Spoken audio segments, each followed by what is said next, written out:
Pendant toutes ces années, en fait, j'avais l'impression d'être sur des rails, confortable, avec un salaire, mais que je passais à côté de ma vie. J'étais pas à la bonne place, j'étais pas sur la bonne route. Je m'appelle Jennifer et je vais vous parler de mon grand changement de vie. Avant, j'étais dans une grosse boîte et maintenant, je fais ça.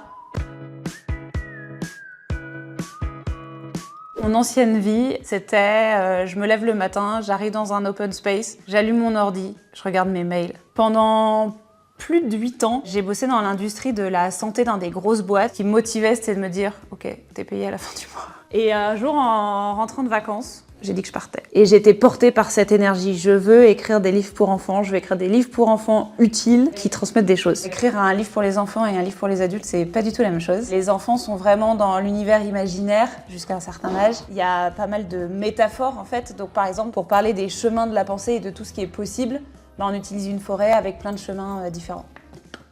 En fait, cette reconversion, elle me permet de passer plus de temps avec mes filles. J'ai pas envie de me dire que je les ai pas vues grandir. Et je sais qu'aujourd'hui, j'ai envie d'organiser ma vie professionnelle comme ça. Je peux me voir un peu effectivement comme une meilleure maman parce que je suis plus heureuse en fait. Et ça, elles le sentent, elles le voient. S'ouvre devant eux un magnifique chemin de terre.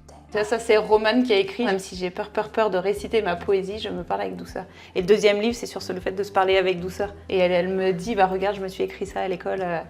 Et dans ces moments-là, je me dis, mais je suis trop contente, quoi.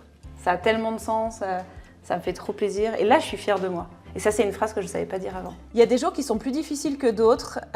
Et au début, je me paralysais en me disant « Mince, t'as fait ce choix, tu dois passer de bonnes journées. » C'est pas parce que j'ai décidé que j'allais faire ce métier parce que je l'aimais que les jours ont besoin d'être tout rose, absolument. Je regrette pas du tout. Parce que c'est tellement plus agréable de ne pas se sentir perdu et de se sentir à sa place et d'aimer ce qu'on fait, même si je râle encore.